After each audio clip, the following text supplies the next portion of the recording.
Karibu. Vyumba vinapangishwa kama unavyoona, eneo la Mapinga, Kibosha. Nyumba iko ndani ya fence. Ni safe kabisa.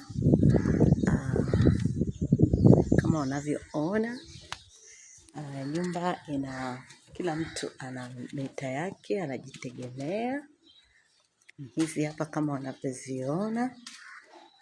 Sasa tuingie ndani tuweze kuona mandhari ya ndani yakoje. Sebule ni kubwa na kama unavyoona tayari umeshawekewa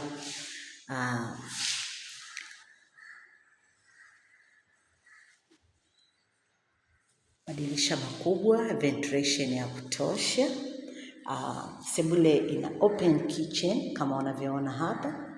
Hapa ni sehemu ambayo unaweza kuwa unaweka jiko lako hapo, ukaosha vyombo vyako hapo kwa ustaarabu bila kuchafua nyumba yako. Sasa tuingie chumbani, na hiki ni chumba kikubwa kabisa.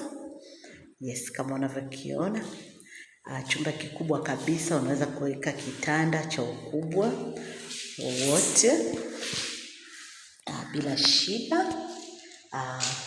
Na hapa ni washroom. Kama unavyoona kuna shower.